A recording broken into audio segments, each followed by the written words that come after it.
नमस्कार, घटना चक्र में आपका स्वागत है। मैं हूं विपुल सिंह। रोज बरोज की तरह हाजिर हैं हम कुछ खास मुद्दों के साथ और तमाम पैनलिस्ट हैं जिनसे हम समझेंगे कि आखिर में क्या कुछ उसका हल है, किस दिशा में जो चुनाव हो रहे हैं वो जा रहे हैं। तमाम मुद्दों पर बातचीत करेंगे, लेकिन पहले जरा नजर डालते हैं एजेंडा है क्या आखिर आज का। झारखंड और जम्मू कश्मीर में आतंक पर फिर भारी पड़ा बैलेट। छिटपुट हिंसा के बीच दूसरे चरण के लिए लोगों में दिखा जोश। झारखंड में 66 तो जम्मू कश्मीर में 71% लोगों ने डाला वोट। और संसद के दोनों सदनों में केंद्रीय राज्य मंत्री साध्वी निरंजन ज्योति का खेद पड़ा बेअसर। विपक्ष ने पीएम से की केंद्रीय कैबिनेट से हटाने की मांग। पीएम मोदी की अपने सांसदों व मंत्रियों को हिदायत, अभद्र भाषा का न करे प्रयोग। चलिए, आज दो मुद्दे अहम मुद्दे हैं। जिस तरीके से एक तो संसद के अंदर हंगामा मचा और झारखंड और जम्मू कश्मीर में आज मतदान हुआ और बड़ी संख्या में लोग निकले घर से बाहर और लोकतंत्र के इस महापर्व में लोगों ने अपनी हिस्सेदारी बढ़ चढ़ करके दिखाई है। झारखंड और जम्मू कश्मीर दोनों जगहों पर बड़ी संख्या में मतदान किया है। 71% के आसपास जम्मू कश्मीर में और झारखंड की बात करें 66% ज़्यादा मतदान हुआ है। क्या कुछ समीकरण बन रहे हैं, इस पर बातचीत करते हैं। पहले बातचीत जम्मू कश्मीर की करेंगे। तमाम खास मेहमान हमारे साथ जुड़ चुके हैं। हमारे साथ मोहम्मद अदीब जी हैं, पूर्व सांसद हैं, राजनीतिक विश्लेषक भी हैं। आलोक कुमार जी वरिष्ठ पत्रकार हमारे साथ मौजूद हैं। पुष्पेंद्र कुलशेष जी हैं वरिष्ठ पत्रकार। अश्विनी सिंह हमारे साथ मौजूद हैं वरिष्ठ पत्रकार के तौर पर। पहला सवाल जो है अदीब साहब आपसे होगा, जम्मू कश्मीर में जिस तरीके से बड़ी संख्या के अंदर लोग बाहर निकल रहे हैं, मतदान कर रहे हैं, क्या कुछ आपको लग रहा है? तमाम अलगाववादी संगठनों ने अपील की थी इसमें हिस्सा ना लेने की, बदलाव की तरफ एक इशारा है। रिजल्ट कुछ भी आए, कोई पार्टी जीते, लेकिन हम समझते हैं कि जमहूरियत जीत गई जी। सबसे बड़ा जो कारनामा हुआ है, जो लोग कहते थे कि कश्मीर में तो 10-20% करके वोट हासिल कर लेते हैं ये जी। और इन लोगों के एक्सट्रीमिस्ट के ऐलान के बावजूद जी, ऐसी कंडीशन में जहां ठंड पड़ रही हो, जहां कंडीशन इतनी खराब हो, चंद महीने पहले उनके यहाँ इतनी बर्बादी हुई हो, वहां 70% पोलिंग का मतलब है 100% बिल्कुल लोग इस प्रक्रिया में आ गए हैं। ये हमारी फतेह हुई है, जमहूरियत की फतेह हुई है, डेमोक्रेटिक सिस्टम की फतेह हुई है। ये मैं समझता हूं कि एक बहुत बड़ा कारनामा दिख रहा है। पहले फेज में हुआ था, उस वक्त भी अचंभा हुआ था, और अब ये लग रहा है कि पूरा कश्मीर और पूरा लद्दाख और पूरा जम्मू सब एक साथ मिलकर हिंदुस्तान की जमहूरियत को मजबूत करने पे उतर आया। ये एक बड़ा पॉजिटिव साइन इस इलेक्शन से हमको दिखा है। आलोक जी, आपसे जानना चाहेंगे, इस बार तमाम ऐसे भी लोग हैं जो कि पहले कहीं ना कहीं अलगाववादी संगठनों से जुड़े हुए थे, आतंकी संगठनों से जुड़े हुए थे, उनको भी टिकट मिला है राष्ट्रीय पार्टियों की तरफ से और वो भी इसमें हिस्सा ले रहे हैं। क्या कहें कि लोग ऊब चुके हैं उन तमाम बातों से, उन तमाम चीज़ों से, और लोगों को लगता है कि अगर कोई हल निकलना है कश्मीर की तरक्की का तो वो एक डेमोक्रेटिक तरीके से ही निकलेगा, बंदूक के बल पर नहीं निकाला जा सकता है। बिल्कुल, आपने जैसे कहा कि बुलेट जो है खारिज कर दिया जा रहा है। अगर जैसा अदीब साहब बता रहे थे कि 100% माना जाए, 70% से ज़्यादा लोग आ गए। और जम्मू कश्मीर में आपको बताऊं कि वहाँ हर एक वोटर अगर आ रहा है वोट डालने के लिए, तो उसकी जो कुर्बानी है, उसका जो दर्द है, और वो अगर जमहूरियत के लिए निकल के आ रहा है तो वाकई काबिल तारीफ है। दुनिया के सबसे ज़्यादा कुर्बानी देने वाले लोग हैं ये। और अगर बेखौफ होकर के, उन बुलेट से बेखौफ होकर के बैलेट के लिए आ रहे हैं, कतार में लग रहे हैं, वोट डाल रहे हैं, बेकार मौसम में डाल रहे हैं, ये बात। और दूसरी बात जो आपने कही कि बहुत सारे ऐसे लोग हैं जो देख रहे हैं, निराश हो चुके हैं बुलेट पकड़ करके, और उन्हें लगता है कि अब ये बैलेट ही उन्हें नई जिंदगी दे पाएगी, और वो रास्ते में आ गए हैं और ये समझते हुए कि बुलेट से कोई रास्ता नहीं निकलना है, निकलना यही तकरीर से है, यही तहरीर से है और इसी डेमोक्रेसी से है। और ये अपने आप में बहुत बड़ी बात है विपुल। जैसे अभी पिछले दिनों जो वहां आपदा आई, और उस आपदा को जैसे सेना ने, भारत सरकार ने, भारत की जमहूरियत ने एक कायदे से हिम्मत दी, और वही पड़ोस में जाते जाते वो बिखराव सा नजर आया, तो तुलना करने का एक मौका था कि इस मुल्क में रहने के क्या फायदे हैं, इस जमहूरियत के क्या फायदे हैं। इसको वहां के लोगों ने भली भांति परखा है, समझा है, और ऐसे वक्त पे आए हैं निकल करके जिनको लगता है कि जो आपदा में जमहूरियत हमारे लिए इतनी मजबूती से खड़ा रहा है, उस जमहूरियत के लिए हमें कुछ ना कुछ योगदान करना चाहिए। वो दिख रहे हैं। चलिए पुष्पेंद्र जी, आपसे जानना चाहेंगे कि आज भी जो है जो है एक इनकाउंटर हुआ है, 3 आतंकी मारे गए हैं, लगातार इस तरह के ऑपरेशन चल रहे हैं, उसके बावजूद लोग बेखौफ होकर के मतदान कर रहे हैं, कड़ाके की ठंड में आ रहे हैं। आपसे सवाल मैं ये जानना चाहूँगा, जिस बड़ी संख्या में लोग वोट डाल रहे हैं, इसके मायने निकाले क्या जाए, और अगर इसका पॉलिटिकल एनालिसिस किया जाए तो किस पार्टी को आपको लग रहा है कि इसका फायदा होगा? क्योंकि सभी पार्टियां अपना दावा कर रही हैं कि चाहे वो बीजेपी हो 44+ के साथ, नेशनल कॉन्फ्रेंस कह रही है कि मुंहतोड़ जवाब मिलेगा, पीडीपी अलग अपने दावे कर रही है। आपका राजनीतिक विश्लेषण क्या कहता है? देखिए, मुझे लगता है कि पूरे कश्मीर में ये दूसरे राउंड का चुनाव था जिसमें 18 सीटें मैं समझता हूं के ऊपर पोलिंग की गई है। अगर इसका हम पिछला गणित देखें, 2008 में जो यहाँ के लोग जीते हैं उसमें 4 पीडीपी जीती है, 4 इंडियन नेशनल कांग्रेस जीती है, 6 नेशनल कॉन्फ्रेंस जीती है और 2 पैंथर पार्टी ने टिकट जीती है। मैं जो कहना चाहता हूं कि जहां तक जमहूरियत की बात है और जमहूरियत जीती है, जमहूरियत में समझ रहा हूं पिछले 15 इलेक्शन 10 इलेक्शन जितने हुए सब में जीती रही थी, लोकसभा के चुनाव में भी जीत रही थी। लेकिन इस बार इस इलेक्शन के ऊपर भारत पाकिस्तान के बीच में जो वार्ता का मामला था और पाकिस्तान जिस तरीके से अंतरराष्ट्रीय स्तर के ऊपर मुंह की खा चुका है, 2 बार वो वहां गया यूएन जनरल असेंबली में और उसने शिकायत की सीज फायर के दरमियान, वहां जिस तरीके से उसको डांट के भगा दिया गया, लिटरली पाकिस्तान पूरी तरह से आइसोलेट हो गया। तो पाकिस्तान के जो पेड एजेंट थे, एक तो उनकी तरफ से हताशा, दूसरी तरफ जो अवाम बार बार उनके बरगलाने में आ जाता था, उनको लगता था कि पाकिस्तान का अंतरराष्ट्रीयकरण जो इस जम्मू कश्मीर का जो अंतरराष्ट्रीयकरण पाकिस्तान कर रहा था वो अब आगे नहीं चलने वाला है। और बहुत लोगों को लगा कि ये एक ऐसा मौका है कि हम इस प्रोसेस में बढ़-चढ़ के हिस्सा लें ताकि कहीं ऐसा ना हो कि यहां के लोग हमको बेगाना समझे और वो हमारे हैं नहीं। इसकी वजह से भी इस इलेक्शन की परसेंटेज बढ़ी है और लोकसभा में आपको याद होगा कि 61% पोलिंग हुई थी इसी जम्मू कश्मीर के ऊपर। आज करीब करीब 10% पोलिंग जो है वो बढ़ी है। तो ये इस बात को भी दिखाता है कि जम्मू कश्मीर का चुनाव हो और उसमें पाकिस्तान का फैक्टर ना हो, उसमें अलहदगी पसंद लोग ना हो, उसमें तमाम चूसे मुद्दे ना हो, ये मैं मानता हूं ऐसा नहीं हो सकता। लेकिन कश्मीर के अवाम को यह पता चल गया कि जो बार बार ये कहता था कि हम जो है प्लेबिसाइट कराएंगे, कश्मीर पे हमारा दावा है, वो अपने मुल्क के अंदर उनकी खुद सियासी पार्टियां आजादी की बात कर रही हैं, उनका मुल्क खुद टूटने के कगार पर है। लिहाजा वहां के लोगों ने जम्मू कश्मीर के इस इलेक्शन को पूरी दुनिया को दिखा दिया, पाकिस्तान को बता दिया, यूएन जनरल असेंबली को बता दिया कि यहां प्लेबिसाइट कराने का जो नाटक पाकिस्तान कर रहा था उसका कोई मतलब नहीं। चलिए अश्विनी, आपसे जानना चाहेंगे कि इस वोटिंग का फायदा किसको हो सकता है? क्या आपको लगता है कि जो दावा बीजेपी कर रही है वो उस मिशन को अचीव कर पाएगी? खासतौर से घाटी के अंदर जो माहौल है वहां पर लोगों को क्या कन्विंस कर पाएगी? नेशनल कॉन्फ्रेंस के बारे में कह रहा है कि एंटी इनकम्बेंसी हो सकती है बाढ़ की वजह से, और वहां सरकार भी रही है नेशनल कॉन्फ्रेंस की। पीडीपी का क्या रोल हो सकता है? जाहिर तौर पर विपुल, मैं शुरुआत पहले इस बात से करूंगा कि जिस तरह का की वोटिंग परसेंटेज दोनों चरणों में जम्मू कश्मीर में हुई है, उससे एक बात तो साफ है कि जनता ने अलगाववादियों और जो पाकिस्तानी फोर्सेस हैं उनको ये जवाब दिया है सीधा सीधा कि आपकी दुकान बंद है, भारत के खिलाफ आडंबर मचाना बंद कीजिए। तो ये सीधा जवाब है। पाकिस्तान और कश्मीर के जो अलगाववादी धड़े हैं उनको ये बात समझनी चाहिए कि जनता क्या चाहती है। जनता ने अपनी राय जता दी है। रही बात आपके सवाल की, आपने कहा कि किसको फायदा होगा। जाहिर तौर पर नेशनल कॉन्फ्रेंस के खिलाफ एक एंटी इनकम्बेंसी है, एग्जिस्ट करती है। अभी राज्य में हाल में जिस तरह की बाढ़ आई, जिस तरह के हालात हुए, उसमें केंद्र का काम काबिले तारीफ था। अगर पार्टी लाइन को छोड़ा जाए, अगर एक पार्टी को दरकिनार करके बात की जाए, सरकार का काम उम्दा था, लिहाजा उसका फायदा पार्टी को जरूर होगा। यानी बीजेपी अभी तक के जितने सर्वेज आए, जितने ओपिनियन पोल आए हैं, जिस तरह का माहौल दिख रहा है, उसमें बीजेपी को बढ़त मिलती साफ तौर पर दिख रही है। वो सरकार बनाने की स्थिति में होगी, उसे बहुमत मिलेगा, ये एक दीगर बात है। लेकिन मौजूदा स्थिति में अगर हम बात करें तो बीजेपी को जाहिर तौर पर फायदा होगा, पीडीपी को भी फायदा होना लाजमी है।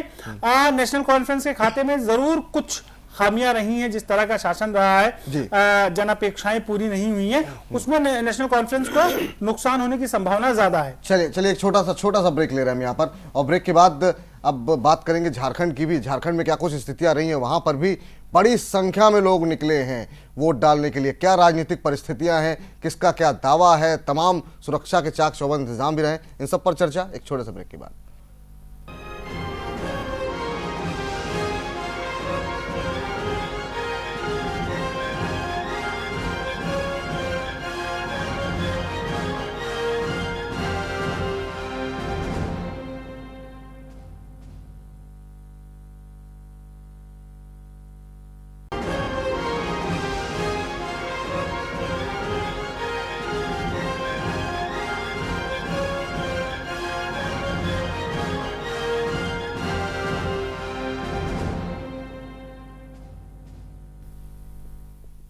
घटनाचक्र में ब्रेक के बाद आपका स्वागत है। हम बात कर रहे थे झारखंड और जम्मू कश्मीर के चुनाव की। ब्रेक से पहले हम जम्मू कश्मीर की बात कर रहे थे, किस तरीके से बड़ी संख्या में इतनी कड़कड़ारी ठंड में भी लोग निकले और 70% से ज़्यादा मतदान देखने को मिला।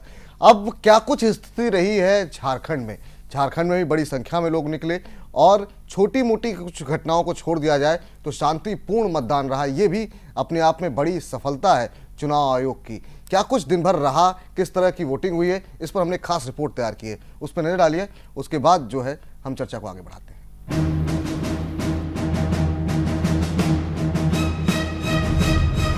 झारखंड विधानसभा के लिए दूसरे चरण का मतदान भी संपन्न हो गया है। ये चरण कई मायनों में खास है। इस चरण के चुनाव में ऐसे कई सियासी दिग्गजों की किस्मत दांव पर थी जिन्हें मुख्यमंत्री पद का मजबूत दावेदार माना जा रहा है। 7 जिलों की 20 विधानसभा सीटों पर हुई वोटिंग में जिन दिग्गजों की तकदीर ईवीएम में दर्ज हो गई है, उनमें राज्य के 3 बार मुख्यमंत्री रहे अर्जुन मुंडा का नाम भी है। हालांकि बीजेपी ने राज्य में सीएम पद का कोई दावेदार आगे नहीं किया है, लेकिन गठबंधन की गांठें जोड़ने में माहिर मुंडा के दावे को मजबूत माना जा रहा है। इसी उम्मीद में मुंडा ने दबाव के बावजूद 6 महीने पहले लोकसभा चुनाव लड़ने से इनकार कर दिया था कि दांव चला तो एक बार फिर वो झारखंड के मुख्यमंत्री बन जाएंगे। राज्य की राजनीति की परख रखने वाले कह रहे हैं कि अगर बीजेपी के लिए गठबंधन सरकार बनाने की नौबत आई तो मुंडा मैदान मार ले जाएंगे।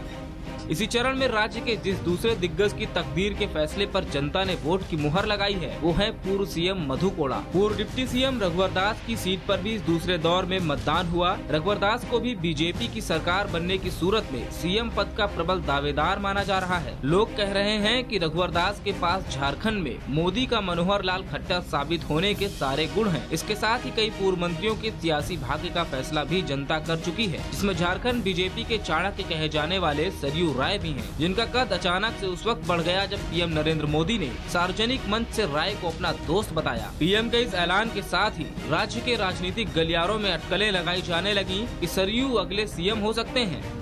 वहीं पूर्व मंत्री जोबा मांझी, पूर्व गृह सचिव जेबी तुबित, परिवहन मंत्री चंपई सोरेन, शिक्षा मंत्री गीताश्री उरांव, पूर्व मंत्री विमला प्रधान, आवास मंत्री बन्ना गुप्ता, पूर्व मंत्री दुलाल भैया और पूर्व मंत्री बंधु तिर्की, पूर्व मंत्री एनोस एक्का और पूर्व मंत्री गोपाल कृष्ण पातर की तकदीर का फैसला भी ईवीएम में बंद हो चुका है। इन 20 सीटों पर शांतिपूर्ण चुनाव करवाना भी बड़ी चुनौती थी, जो चुनाव आयोग और सुरक्षा बलों की मुस्तैदी के चलते पूरी कर ली गई, जो सुबह से शाम तक आसमान से जमीन तक नजरें बनाए हुए थे। Bureau report, Jain TV.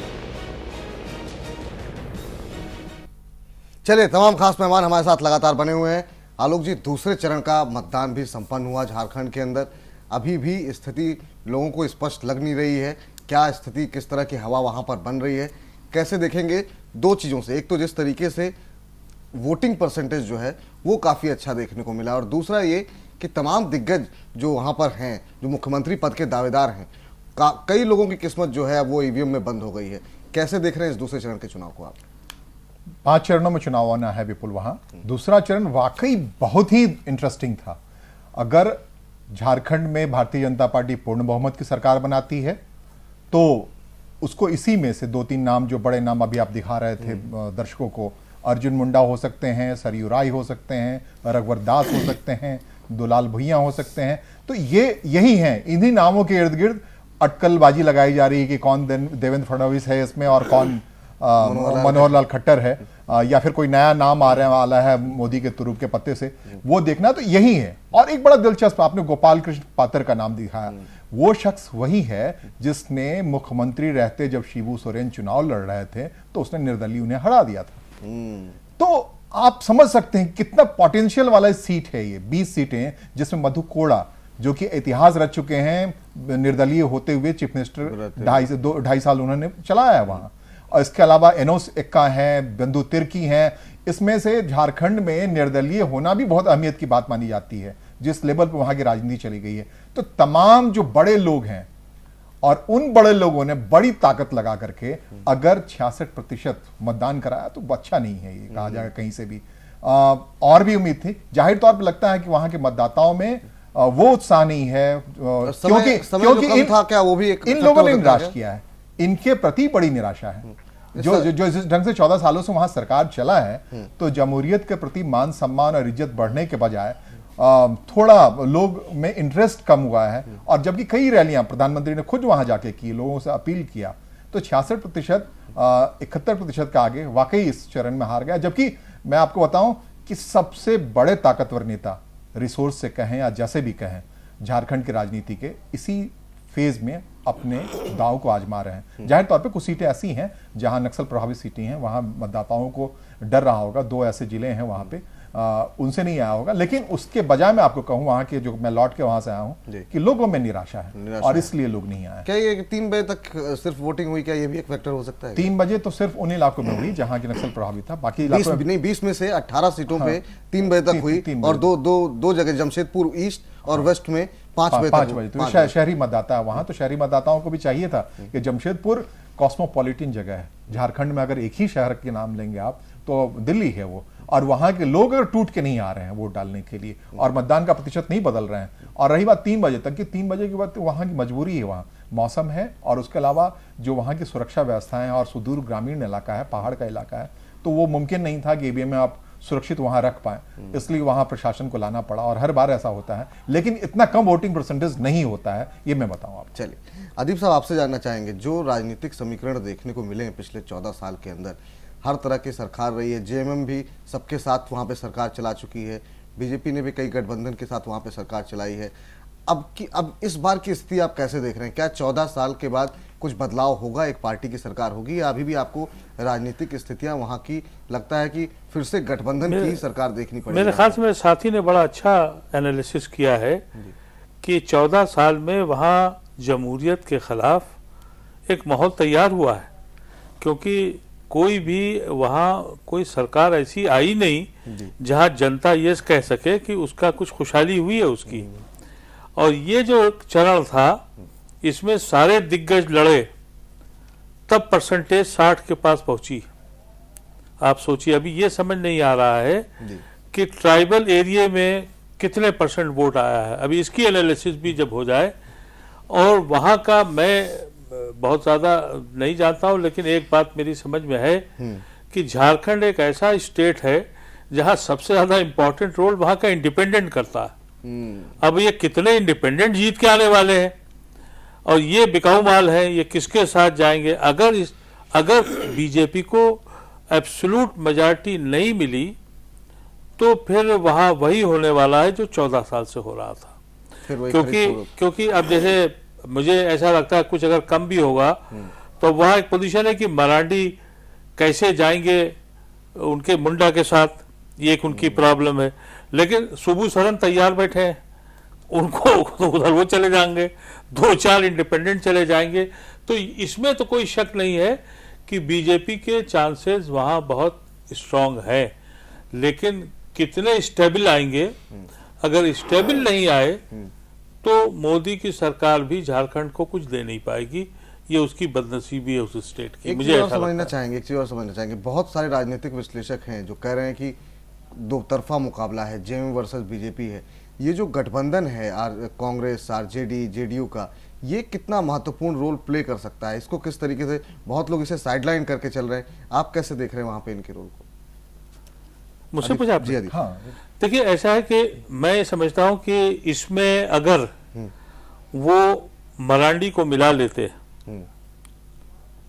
तो ये बहुत स्ट्रांग गठबंधन था, सरकार बनाने की पोजीशन में ये आ जाते।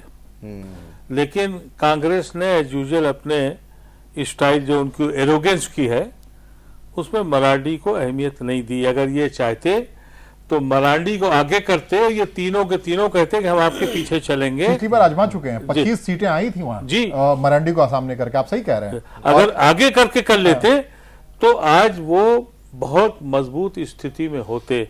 मुझे लगता है कि ये बहुत बहुत वाइबल।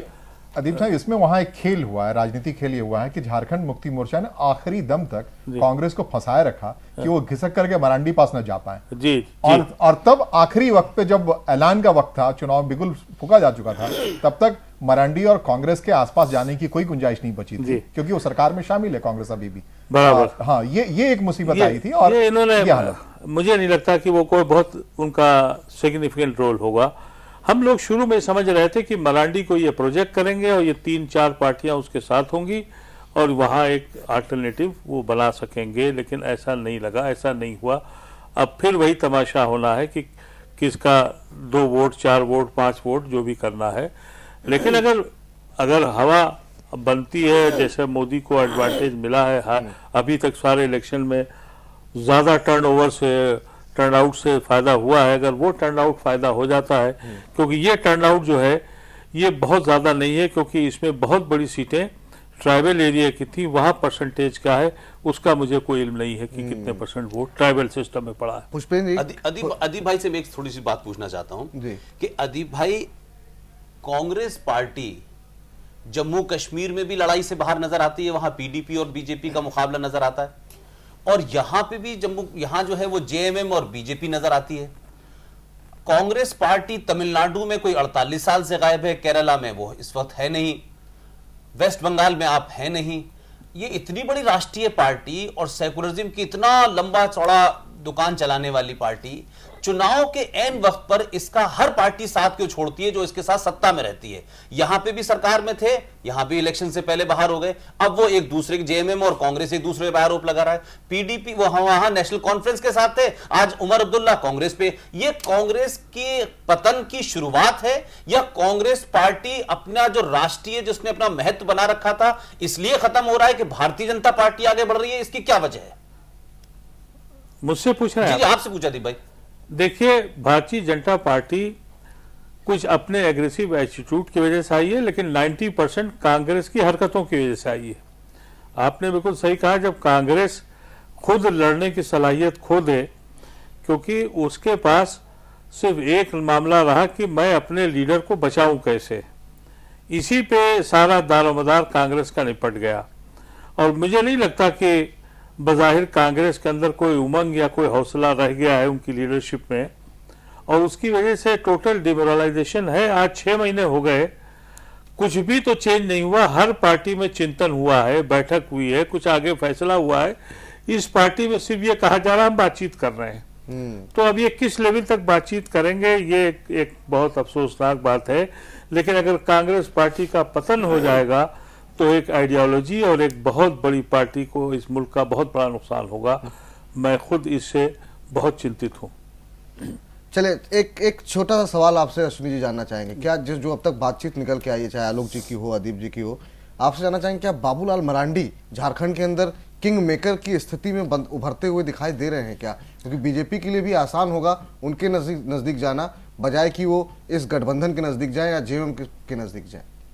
देखिए, विपुल किंग मेकर के रोल में होंगे या नहीं, ये नतीजों के बाद साफ होगा। लेकिन हाँ, झारखंड की जो स्थिति है चुनावी, जो मौजूदा समय में उभर कर सामने आ रही है, उसमें एक पार्टी को बहुमत मिलता साफ साफ नहीं दिखाई दे रहा है। जिस तरह से हरियाणा की एक स्थिति थी कि झारखंड में, हरियाणा में बीजेपी को बहुमत मिल रहा था, या महाराष्ट्र में बीजेपी बहुमत के पास पहुंच गई, उस तरह की स्थिति झारखंड में नजर नहीं आती। किसी एक दल को बहुमत मिलने की पूरी संभावना साफ नजर नहीं आती। जितने चुनाव सर्वे हुए हैं वो भी कमोबेश इसी तरह की तस्वीर पेश करते हैं, आसपास ले जाते हैं, लेकिन बहुमत नहीं दे रहे हैं। तो ऐसी सूरत में कौन किंग मेकर होगा या कौन किंग बनेगा, ये फैसले के बाद पता चलेगा। लेकिन झारखंड की जो स्थितियां हैं मौजूदा समय में चुनावी माहौल में, वहां आलोक जी ने एक बात कही कि निराशा है जनता में। उसकी सबसे बड़ी वजह है कि झारखंड लगभग सभी को परख चुका है।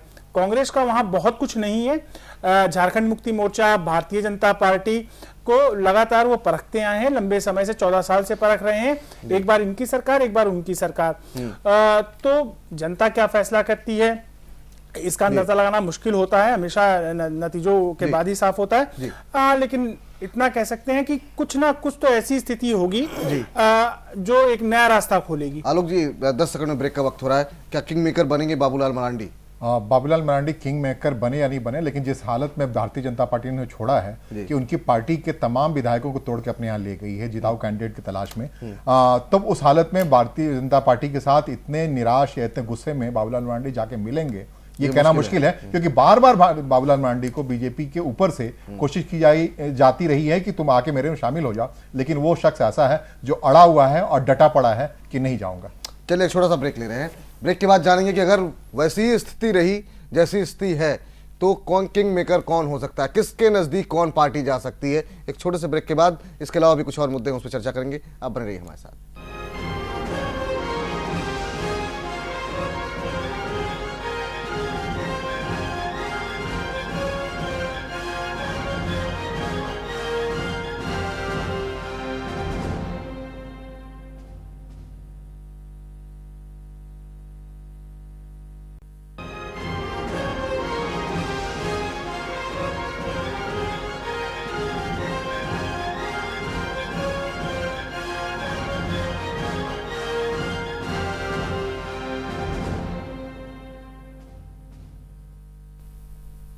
घटना चक्र में ब्रेक के बाद आपका स्वागत है। तमाम पैनलिस्ट हमारे साथ बने हुए हैं। मोहम्मद अजीज साहब हमारे साथ मौजूद हैं, पूर्व सांसद। हमारे साथ आलोक कुमार जी हैं, वरिष्ठ पत्रकार। हमारे साथ पुष्पेंद्र कुलशेखर जी हैं, वरिष्ठ पत्रकार। अश्विनी सिंह हमारे साथ बने हुए हैं, वरिष्ठ पत्रकार। और साथ ही साथ अब हमारे साथ हिमांशु शेखर जी भी जुड़ चुके हैं, झारखंड से राजनीतिक सलाहकार जेएमएम के। चर्चा को आगे बढ़ाएं उससे पहले एक खास रिपोर्ट आपको दिखाते हैं, और खास रिपोर्ट इस बात को है लेकर के है जहां सब लोग रोजी रोटी की बात कर रहे हैं, झारखंड के तमाम जो गरीबी है उसकी बात कर रहे हैं, लेकिन ये वो लोग बात कर रहे हैं जो तमाम लोग हेलीकॉप्टर से लगातार दौरे कर रहे हैं। एक पार्टी नहीं, दो पार्टी नहीं, सारी पार्टियों में इस बात की रेस लगी हुई है आखिर में कौन कितने ज्यादा हेलीकॉप्टर उड़ा रहा है। इसी पर एक खास रिपोर्ट देखिए, फिर चर्चा आगे बढ़ाते हैं।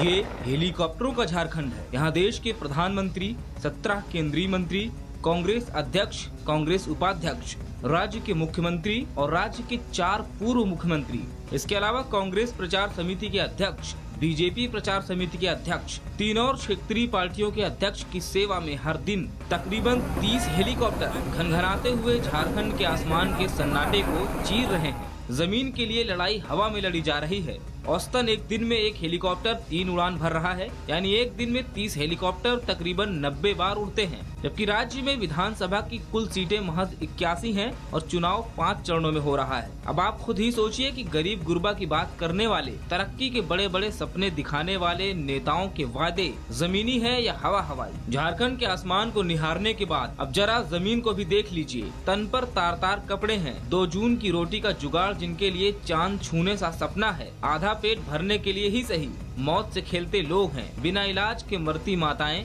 बेबस बेसहारा बच्चे हैं। इनको रिझाने के लिए ही ये पूरी कवायद है। इन्हीं को पटाकर वोट पाने के लिए नेता हवा नापने पर नोट उड़ा रहे हैं। इस हवाई नोटबाजी की एक बड़ी वजह और भी है, और वो ये कि ज्यादातर जो नेता हेलीकॉप्टरों का इस्तेमाल चुनावी हथियार के तौर में कर रहे हैं, पार्टियों ने उनका नाम स्टार प्रचारकों की सूची में शुमार किया है। लिहाजा उनके कार्यक्रम पर आने वाला खर्च उम्मीदवार के खाते में सीधा नहीं जोड़ा जाता। न हींग लगे न फिटकरी रंग चोखा होए। इसका इस्तेमाल चुनाव आयोग की कड़ाई के तोड़ के तौर पर किया जा रहा है, जिससे उम्मीदवारों का धुआंधार प्रचार हो रहा है। हेलीकॉप्टर देखने के लिए लोग उमड़ रहे हैं, रैलियां सज रही हैं, लेकिन खर्च उम्मीदवार के खाते में नहीं जा रहा। चुनाव में जितना पैसा इन वन खटोलों पर खर्च हो रहा है, उसके आधे में हजारों लोगों की जिंदगियां संवारी जा सकती थी, लेकिन नेता दूरी और टूटी सड़कों की दलील दे रहे हैं। चलो ये भी ठीक ही है, गरीब का नहीं तो अमीर का तो फायदा हो ही रहा है। इसी बहाने झारखंड के जिन इलाकों के लोगों को हवाबाज हेलीकॉप्टरों के दर्शन हो रहे हैं,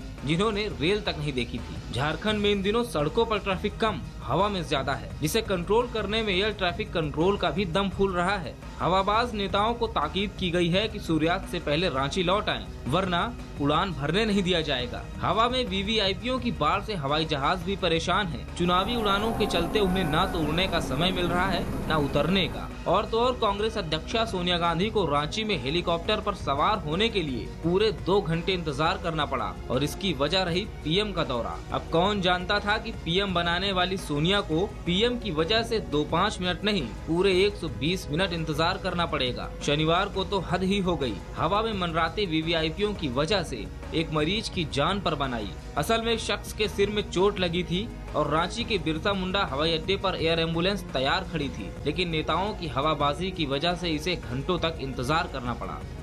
ब्यूरो रिपोर्ट, जैन टीवी।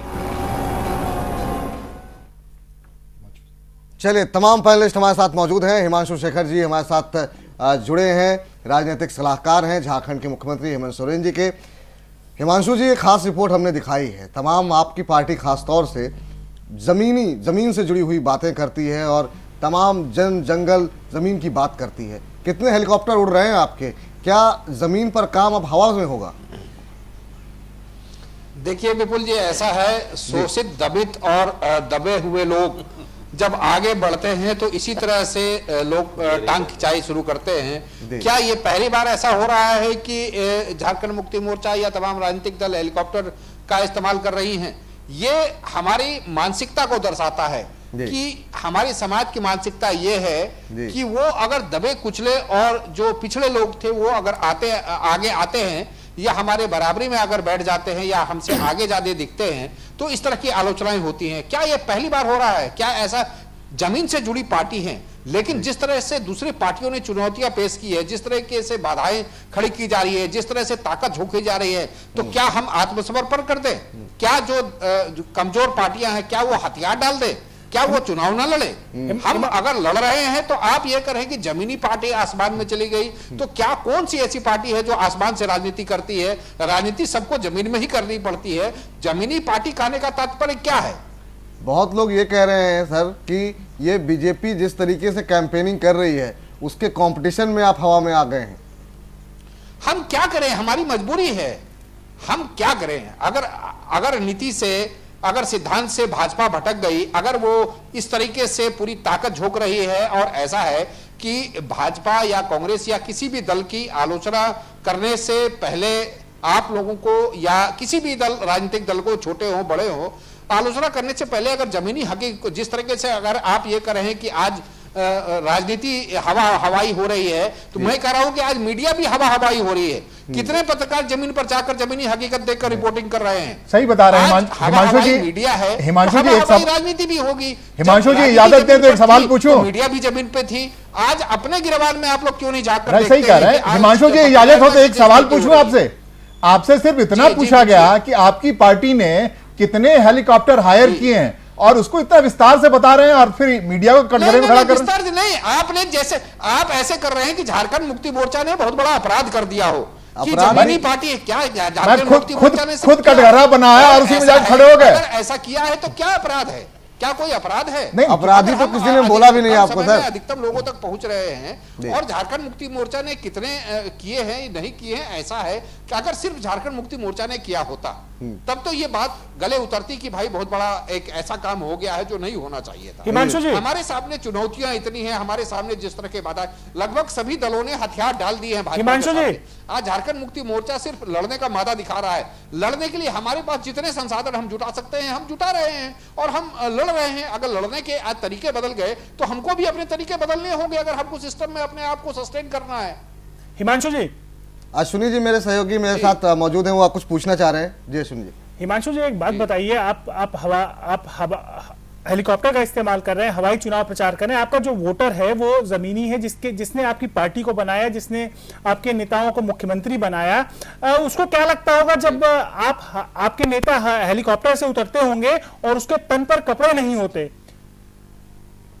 जी, कैसा महसूस करता होगा वो? जी हाँ बताएं हिमांशु जी। जी बताइए सर। जी, मैं ये कह रहा हूं कि उनके तन पर कपड़े नहीं हैं, तो आज हेलीकॉप्टर देखकर भी वो गर्व महसूस करते हैं कि आज उनके समाज, उनके लोग, उनकी पार्टी, ये उनकी पार्टी है, उनको इमोशनली अटैचमेंट है पार्टी से। जहां तक रही बात तन पर कपड़े नहीं हैं, तो आज उसके लिए जेएमएम की जिम्मेवार नहीं है। जेएमएम ने तो उनको अस्तित्व दिया, उनको मान सम्मान दिया, स्वाभिमान दिया, लेकिन जिन दलों ने यहाँ पर एकदम सालों तक राज किया, क्या सिर्फ सम्मान से जिंदगी कटती है? को लेकर आज झारखंड बनाया गया था वो पूरा नहीं हुआ। उसी के लिए हेमंत सोरेन जो चुनाव लड़ रहे हैं और जिन चीजों को सामने रख रहे हैं कि आज जो झारखंड बनाया गया था, जिन मुद्दों को लेकर, जिन सोच को साकार करने के लिए, वो हुआ नहीं, क्योंकि अधिकतम साल तक जिन लोगों ने राज किया उन्होंने लोगों के सपनों को साकार नहीं किया। इसलिए तो वो कह रहे हैं कि अब झारखंड ने आंदोलन किया, अब झारखंड सत्ता की राजनीति करेगी, यह तो हेमंत सोरेन कह रहे हैं। हिमांशु जी एक बात, लोगों के तन पे कपड़ा न, हिमांशु जी सर पे छत रहे, यही तो कोशिश है। राइट। हिमांशु जी एक सवाल का जवाब दीजिए, दर्शकों को ज्यादा इंटरेस्टिंग है। क्या भारतीय जनता पार्टी ने जिस ढंग से 17 के 17 मंत्रियों को वहां उतारा है, कई संसाधन को इस्तेमाल किया है, उसकी मजबूरी में आपका चुनावी बजट कितना बढ़ गया? अंदाज कुछ बता पाएंगे? नहीं, देखिए, मैं बजट का आकलन मैं नहीं करता हूं, न फंड की व्यवस्था मैं करता हूं। मैं नीति तक अपने आप को सीमित रखता हूं। नीति पर अगर कोई आपका सवाल हो तो मैं जवाब दे सकता हूं, जिन चीजों की मुझे जानकारी नहीं है। और रही बात, ऐसा है, जो भी दल के संसाधन होते हैं, हर दल अपने संसाधनों का बेहतर इस्तेमाल करता है। अगर किसी दल के पास संसाधन नहीं है उसके लिए झारखंड मुक्ति मोर्चा जिम्मेवार नहीं है। और कोई अगर बहुत से बहुत ज्यादा संसाधन लगा रहा है तो उसके लिए भी झारखंड मुक्ति मोर्चा जिम्मेवार नहीं है। झारखंड मुक्ति मोर्चा की जो अपने संसाधन है, संसाधन क्या है, कितने हैं, ये वो बता सकते हैं जो आर्थिक मामलों को देख रहे हैं। उसके लिए मैं सही व्यक्ति नहीं हूं कि मैं इस पर आपको कोई जवाब दे पाऊं। हिमांशु जी, एक सवाल आपसे और जानना चाहूंगा। अभी आपने कहा कि सब चुनाव प्रचार में हेलीकॉप्टर का इस्तेमाल कर रहे हैं, संसाधनों का इस्तेमाल कर रहे हैं, तो हमारी भी मजबूरी है, आप भी सब जैसे हैं, और अगर आप सब जैसे हैं तो जनता आपको वोट क्यों दे? क्या चीज? आपने कहा कि सब संसाधनों का इस्तेमाल कर रहे हैं, हेलीकॉप्टर से उड़ रहे हैं, तो हमें भी मजबूरी में करना पड़ रहा है। अगर आप सब आप जैसे ही, आप भी सबके जैसे हैं, तो जनता आपको वोट क्यों दे? हम सबके जैसे हैं नहीं, हम सब तक पहुंचकर ये बता रहे हैं कि हमको कम समय में अधिकतम जगह तक चुनाव लड़ना है। 5 फेज में चुनाव हो रहा है। दिल्ली में बैठकर चीजों का आकलन करना बड़ा आसान है। 5 चरण में जब मतदान होगा तो क्या नेता एक क्षेत्र से दूसरे क्षेत्र क्या बाय रोड जा सकते हैं? क्या ये संभव है? ऐसी दशा तो राजनेताओं ने छोड़ी नहीं सड़क की। करना बहुत आसान है, जमीनी हकीकत पर आकर देखना। सड़क और ऐसा नहीं कि हेलीकॉप्टर का इस्तेमाल जेएमएम पहली बार कर रहा है। आज कई वर्षों से जेएमएम का हेलीकॉप्टर का इस्तेमाल कर रहा है, ये पहली बार थोड़ी हो पा रहा है। इस बार लोगों को ज्यादा अखड़ इसलिए रहा है कि झारखंड मुक्ति मोर्चा जो दलित, शोषित और कमजोर लोगों की पार्टी है, वो भी बड़े दलों का बराबरी करेगा, तो बड़े दल इसको पचा नहीं पा रहे हैं। दिक्कत ये हो रही है। एक छोटा सवाल पुष्पेंद्र जी पूछना चाह रहे हैं। हिमांशु भाई, आपकी पार्टी ने पहली बार सारी सीटों पे चुनाव लड़ रही है, आपको क्या लगता है कि आपका मुख्य मुकाबला किससे है? नहीं, पहली बार नहीं, इससे पहले भी लड़ चुकी है। आपकी जानकारी दुरुस्त कर दूं। नहीं, मैं ये कह रहा हूं कि आपका मुख्य मुकाबला किससे है? भाजपा से है जी।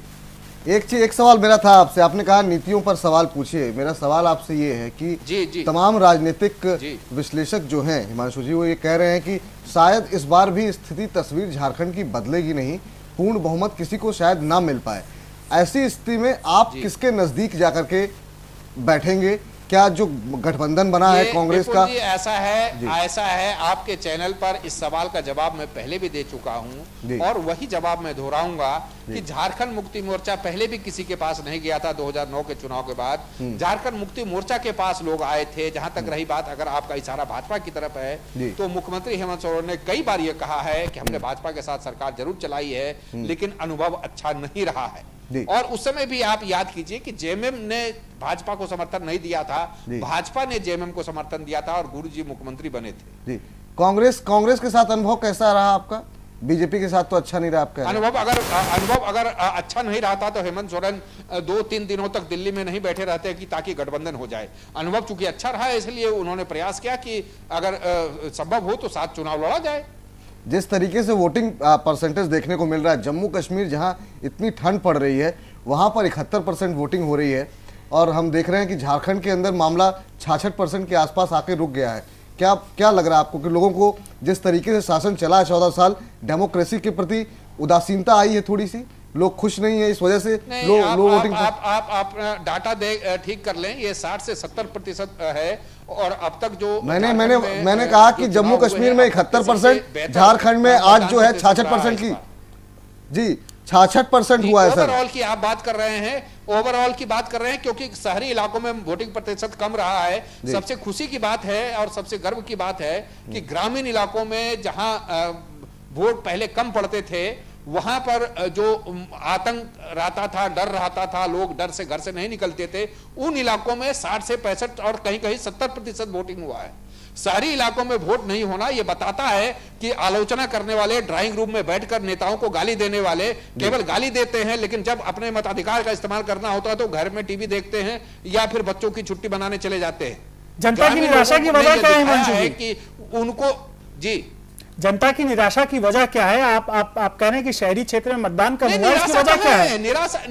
निराशा कहाँ है? शहरी इलाकों में निराशा है। शहरी इलाकों को अपने मताधिकार का इस्तेमाल नहीं करना है। अगर निराशा कहाँ है? 70%, 65% ज्यादा ग्रामीण क्षेत्रों में वोटिंग हो रही है। ये 33 सीटों पर लगभग मतदान हो गया है। कहां पा रही है झारखंड मुक्ति मोर्चा खुद को? क्या रेस में ठहरी हुई है या फिर कुछ मायूसी वाली बात? नहीं, कहीं कोई मायूसी नहीं है।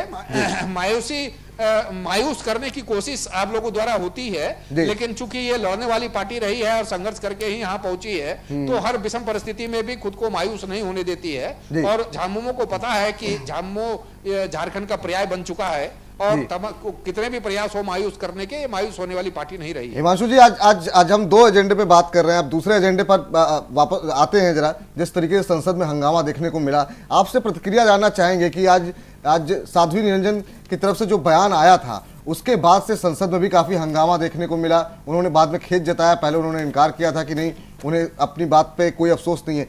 उनके इस बयान का क्या, आज वोटिंग थी, वहां के वोटरों पर कोई असर, इसका निगेटिव पॉजिटिव कुछ पड़ेगा क्या?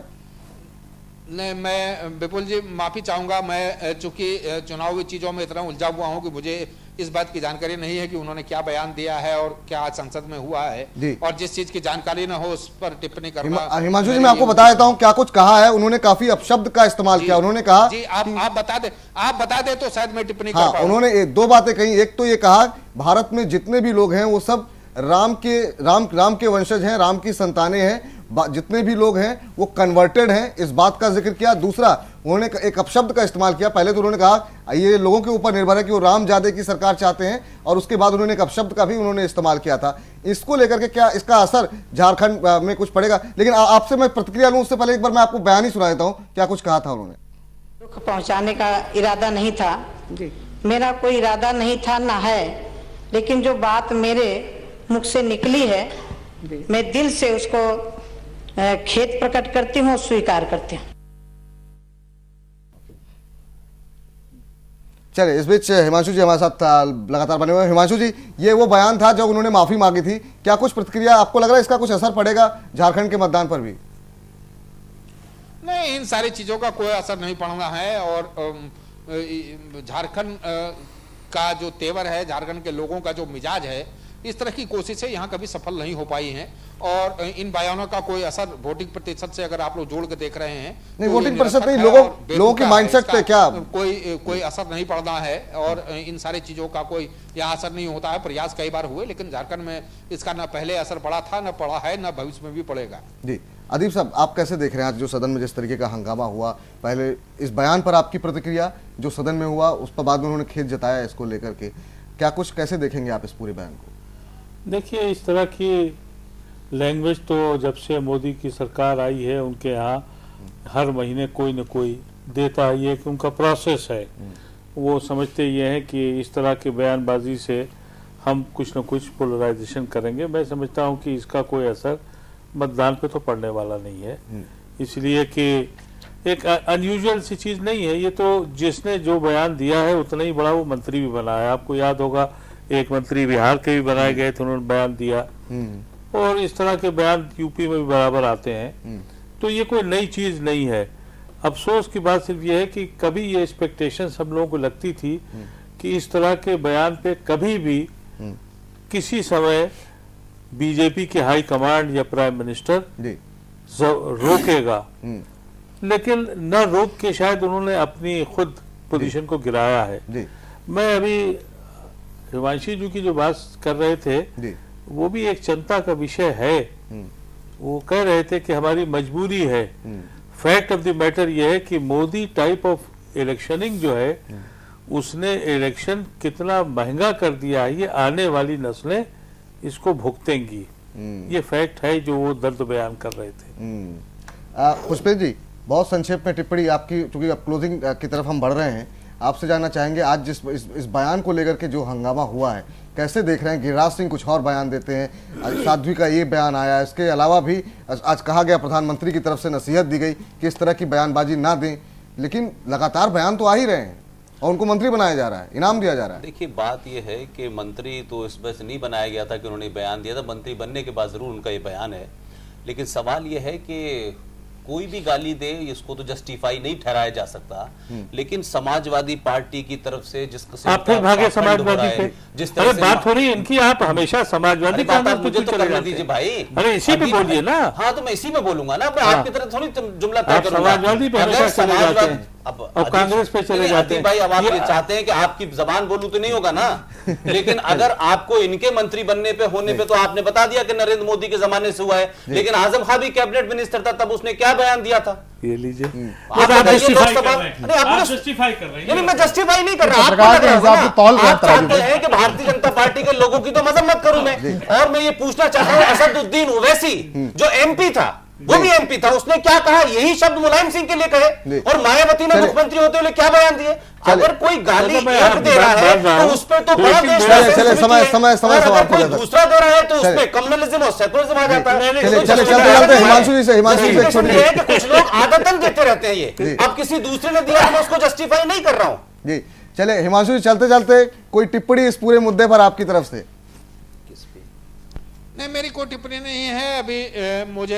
मैं उनका नाम नहीं जान पा रहा हूं क्योंकि मैं उनको नहीं देख रहा हूं। और अभी जो उन्होंने कहा कि आने वाली जो जनरेशन है, हमारे साथ अदीब साहब हैं कांग्रेस से, वहां पे पूर्व सांसद अदीब साहब हमारे साथ मौजूद हैं, उनकी बात सुन रहे थे आप जी। मैं उनके बात से 100% सहमत हूं कि आज चीजें जिस तरफ जा रही हैं उसका परिणाम बेहतर नहीं हो रहा है।